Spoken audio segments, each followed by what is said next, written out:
everyone. Welcome to the Adapt series, where we have conversations on business continuity during these uncertain times. I'm your host, Sanjana Balaraman, and today I'm going to be talking to Chack Srinivasan, a Senior Director of Support at Freshworks.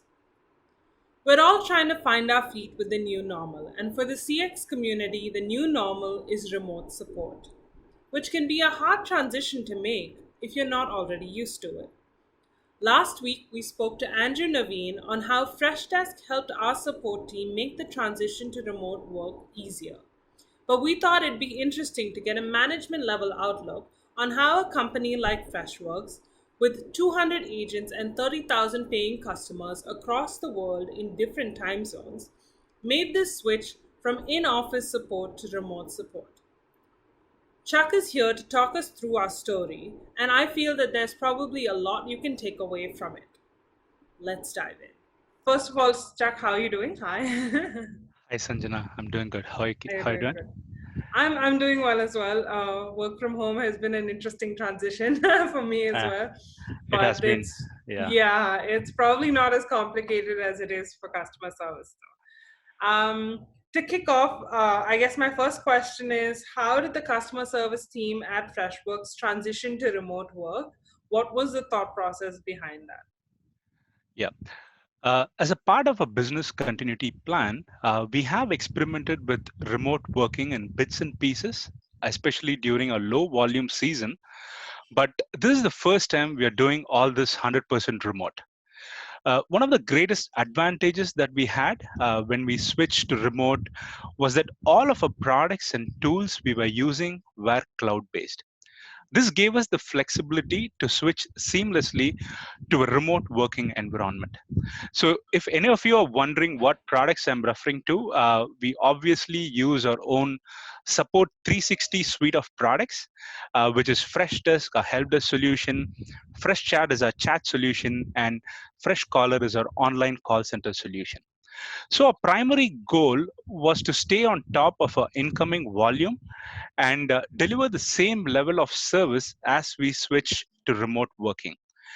Hence, we did not make any changes to our support SLAs, and we are still servicing customers through all major channels like email, chat, and phone. So, could you explain the role of support operations on your team? How did they help make the transition to remote a little easier for you guys? Yeah, sure. Our support ops team has been phenomenal, and they are helping us with the day-to-day activities like scheduling, resource planning, and most importantly, reporting. We started having stand-ups twice a week where we discuss numbers to make sure we focus on the right areas and also to figure out if our team needs any assistance during this difficult time. It can be professional or even personal. They also own the daily, weekly, and monthly reporting on volumes and key support KPIs, and constantly looking for trends to identify areas where there is a spike so we can act upon them immediately. So And they've been of huge help. Yeah. yeah, that must be incredibly useful right now, especially given the situation and the need to respond Yeah, to and the I importance. even bug them on an hourly basis to understand how there are spikes in volume, are they seeing any trends, dips, and so on. Super critical in this stage. Of course. So, can you talk me through some of the key challenges that we faced and how you and your team went about tackling them? Yeah, so I think we are so used to in-person conversations. This is the first time we aren't seeing each other in person, and all our communication channels are virtual now. When you're office, right, especially in support team, you quickly ask someone a question and you get the answer. So there is less pressure there, but it's challenging when you have to do this remote. And I feel one way to solve this would be to constantly over communicate with the team, share as much information as possible on new updates on our Mhm. products or critical issues and so on. Another challenge we have is we have a couple of new team members who joined us recently, and we realize we need a much better system to bring people up to speed with our products. We are getting used to the new way of virtual onboarding and training, which we haven't done before. Mhm. Um, And the other one is we are also doing frequent virtual stand-ups with our team, and we are encouraging all our support leaders to do the same so as to stay connected with the team as well. I feel it's a challenge for our managers to coach the team and provide constructive feedback while being remote, since we're Mm-hmm. doing it the first time. So I believe we have to do more frequent catch-ups and one-on-ones to build trust when we're doing this remote. Of course. No, that makes a lot of sense. From what I've understood so far, managing a work from home team is very different from managing Yeah, a team in office. it is. So It is. Yeah. that's a challenge all on its own.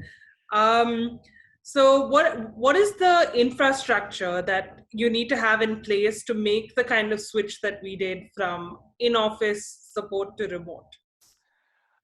It's important to have a help desk solution on the cloud so as to make your help desk globally available. Hmm.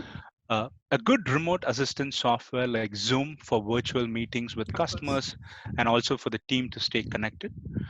Obviously, good quality headsets, noise canceling ones if possible, internet dongles for our support teams for uninterrupted internet access, VPN connections to access logs and sensitive information, and communication channels like Fresh Connect or Slack for the team to stay connected and discuss critical issues or breakages. So this is what I think are critical. Yeah. Definitely. So I think to wrap up, the key question here is we don't really know when life is going to get back to normal, Yeah. and just as a way to kind of help out everyone out there who is facing a similar situation, can you share how your team is planning for the short term and long term adjustments with this new lifestyle that we're working with? Sure, Sanjana. So this has definitely been a trying and testing time, and it has been inspiring to see how the team quickly adapted to the new way of working from home, and is continuing to deliver uninterrupted service to our customers, which is key here. Uh, our short-term goal is to continue to do what we are doing. And I'm sure the team will come up with innovative ideas like virtual lunches and coffees to make work from home interesting. Yes, Um, we haven't really thought about it long term at this point, but we realize there is a need for solid documentation for all our processes within the support organization. Uh, we are using Confluence and are in the process of documenting all our processes, new product updates, and trending issues which we are seeing from a customer support standpoint.